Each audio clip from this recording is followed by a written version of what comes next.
Good evening, everybody. Welcome to another episode of Brunswick's Best, where Lance takes a look at the greatest players in Vikings history. This week, we take a look at those who have worn the number 8. So, Lance, why don't you take it away? And I think you have a correction from last week you have to hit first. I do. So before we get to number 8 this week, I'm going to have to rewind myself a little bit here, back to number 7. Right. No, so I completely missed Case Keenum last week at number 7. I'm sorry about that, Case. I know you watched the show, and I'm sure you were upset, but we got you this week. So Case came in the 2017 season just as another quarterback guy in the room. Ended up being our second string guy, I think, when all was said and done. And speaking of which, this is going to tie into somebody else we have on the list here later on, and we'll get to him too as well. But anyways, Case started 14 games for us that 2017 season, going an impressive 11-3. He had a 68% completion percentage, throwing for around 3,500 yards and 22 touchdowns to only go with his 7 picks, which is by far Case's best season on any team that he's ever played for. Mm-hmm. I remember that season very, very. It's still fresh in my mind. It's like a tale of two roads, and the road that we took was the road that we are on right now, I guess you could say. But Right. Case had a great year that year, in spite of Zimmer and not really going all in on the Case Keenum train. But I did not want to go into that 2017 season with Case Keenum as our starting quarterback. I'll tell you that much right before we went into that season. The guy on this list that started the first game this season looked really sharp that night. And things were looking good just to get sideswiped with a knee issue going into that next week or whatever. So, Case, I started the year with not much of a good vibe with you in my mind, I guess you could say. But you won my heart along with thousands of other Vikings fans' hearts, I'm sure, along the way that year. And you played great football and the best, like I said, the best football of your career here in purple and gold. And for that, you make last week's list of Brunswick's best. Thank you, Case. All right, now let's get to the meat and potatoes of number 8 here. Okay, so we're going to start off in chronological order, as we always do, with none other than the preacher himself, Greg Coleman. Now, he was the first player in team history to wear the number 8. He wore it from 1978 until 1987. Coleman actually spent a season with the Cleveland Browns before coming to Minnesota. But then he went on to spend 10 seasons here punting the ball away for the purple and gold. He punted the ball more times than any player in Minnesota Vikings history, putting his toe to the football 720 times in his 10 seasons here. He averaged 40.8 yards per punt in his time with the Vikings, which puts him in the top 10 in that category as well. But Coleman's game wasn't so much about distance as it was about the direction. And he might have been one of the best directional punters in team history and possibly NFL history as well. Greg, thanks for your time as a player. I didn't get to watch any of your games, but I really loved your pre-game preach and post-game preach after Vikings games on the radio.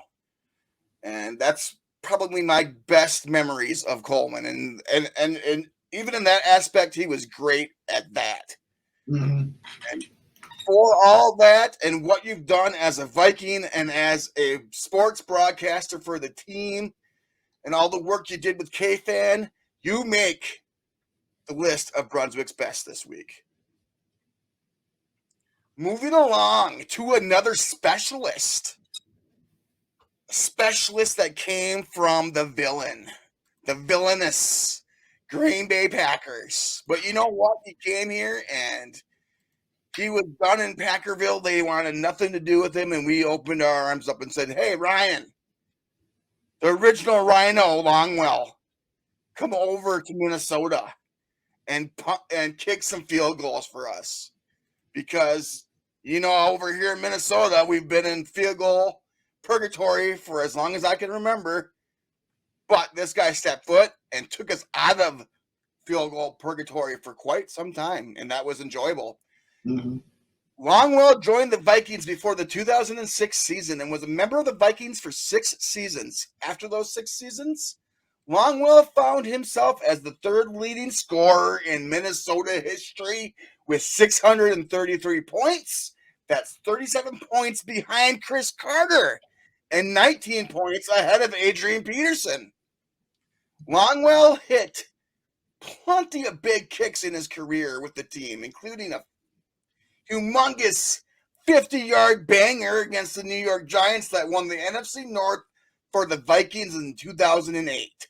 He also currently holds, or he stands at, the most accurate field goal kicker in team history among players that have kicked for the team for a significant amount of time.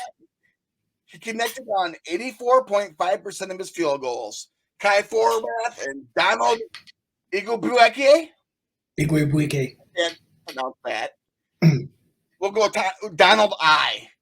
Have higher percentages, but they only played 7 and 8 games, so I'm not going to even bother with those guys. But for that, and you know what? Longwell threw some touchdown passes here too when he was a field goal kicker at a time where we didn't have a quarterback that could throw touchdown passes. So I think there was a game where he had the only touchdown pass in the game. So could have been, I don't remember. But anyways, Longwell, you came from the villain, but you became a hero over here in gold, purple and gold. So for that, you make this week's list of Brunswick's best. Moving along, and now we get to talk about the guy I last alluded to, and with Case Keenum at number 7. Sam Bradford. Man, what a story. What a story Sam Bradford had. I was a big Bradford guy coming out of college. I love Bradford. He was going to be the next big thing. Great arm, just great arm talent in general. Mm-hmm. He could throw it deep. He could throw it intermediate. He could throw short. Very accurate passer through and through his entire career in the NFL even. Just unfortunately, he was made out of balsa wood. Exactly. His knees could not stay healthy. I feel so bad for the guy because it's from the waist down. The dude just couldn't keep it together. But from the waist up, the dude had all the talent in the world, and the right mind, the brain. He wasn't maybe the greatest teammate or leader, you could say. He was kind of stoic, but the talent was there, and that was never a question. And never a question he was the rookie of the year, his year coming out, but talent was never a question with Bradford. It was always whether he could stay healthy or not. Mm-hmm. He spent 2 seasons with the team.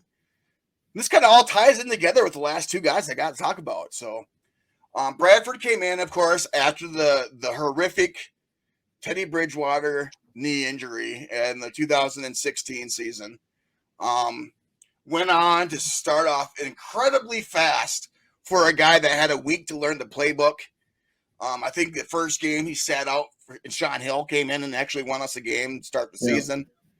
So, he spent 2 seasons here, arriving via a trade with the Eagles. After Teddy went down with that injury, he started 17 games in 2 years, starting all but 1 game of 2016, like I said, in which Sean Hill started, and he was able to actually stay healthy for the entire season.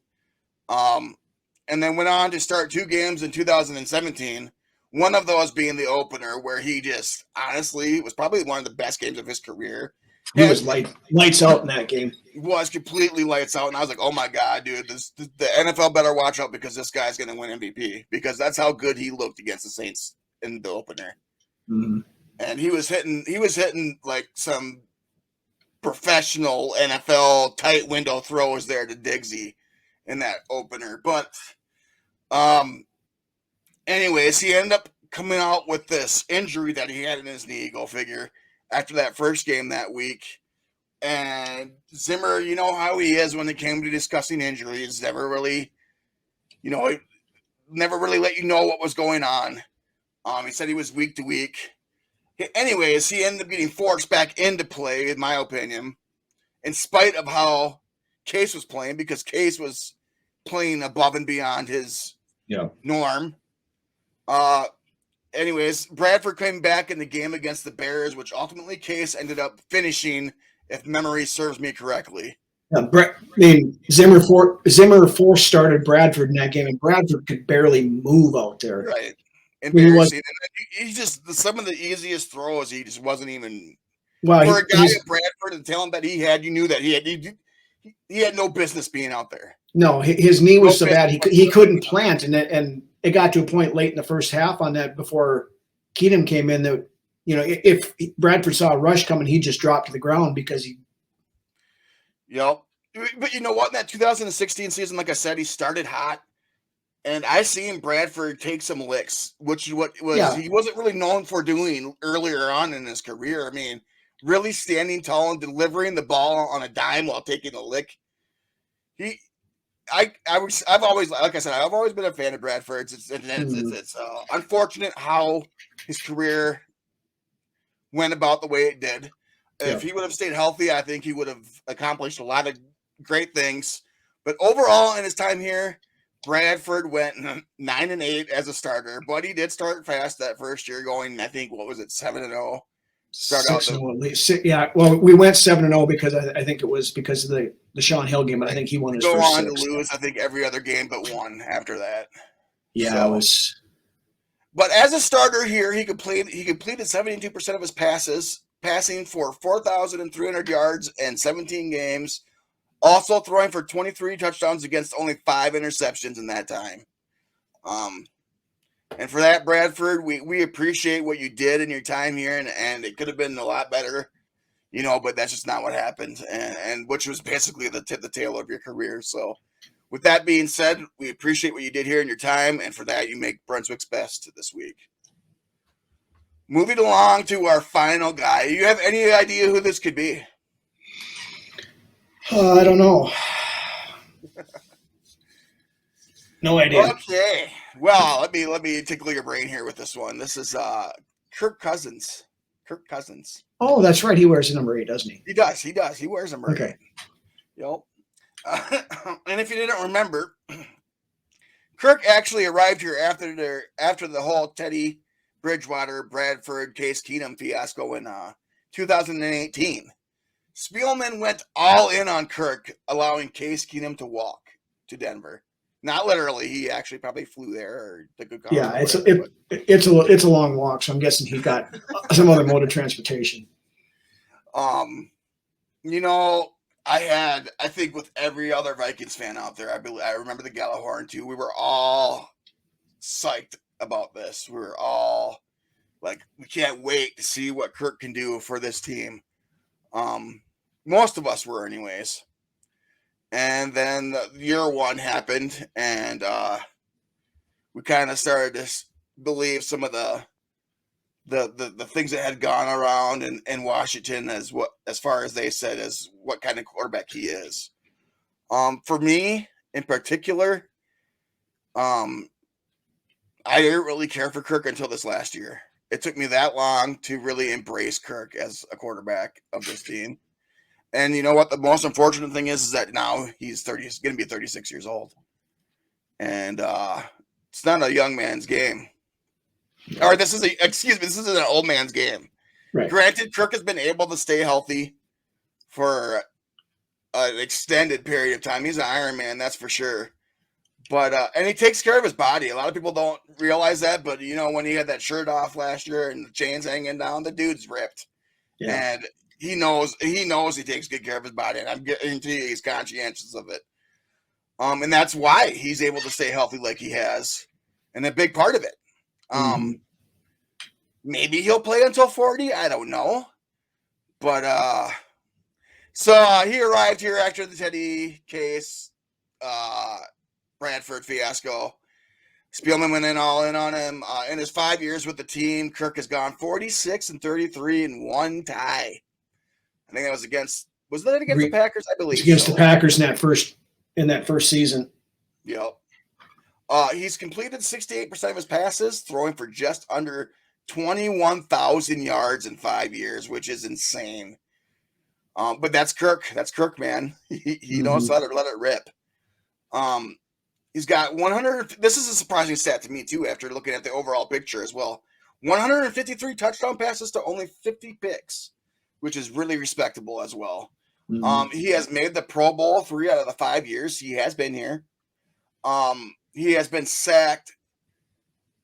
Okay, so here's a little tidbit I got out of the research as well. He was sacked 108 times in his first 6 years in Washington, compared to being sacked 181 times in his 5 years in Minnesota.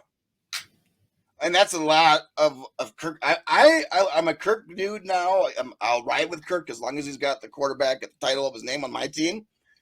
But that's a big case for the Kirkistans as to why Kirk hasn't been the greatest quarterback while being in Minnesota, is because he's constantly with his back on the ground. Yeah. Surprising the most times just this past season. He's actually sacked the most times this past year, being sacked 46 times, which was surprising to me. I didn't realize last year was actually the year he had been sacked the most in his time in Minnesota. Kirk also has over 550 yards on the ground with 6 touchdowns.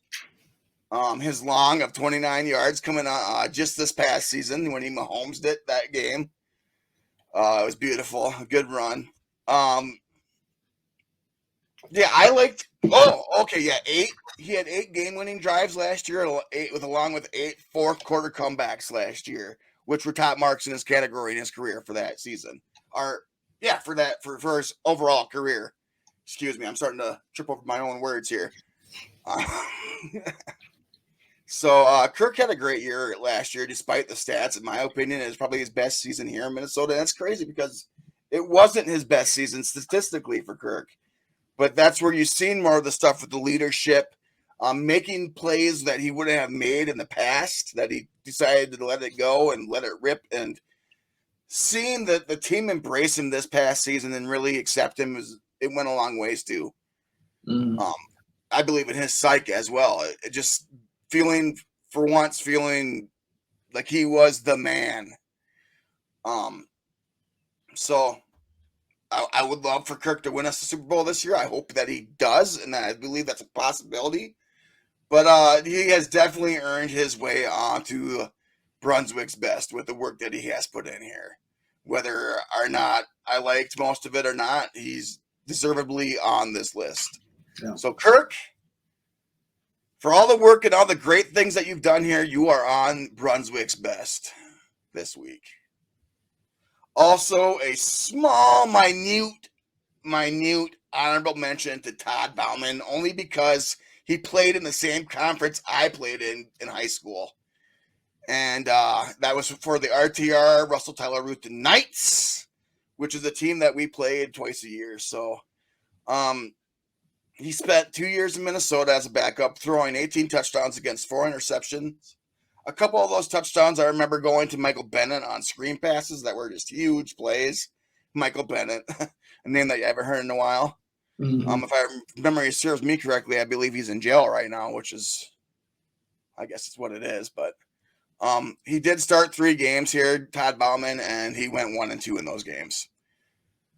So you get a little bit of spiciness there, Todd, or a little bit of a speck of recognition there for Brunswick's Best this week. And with that being said, that ends this week's episode of Brunswick's Best. Thanks you all for tuning in, and we will see you on Friday with See you guys. SKOL.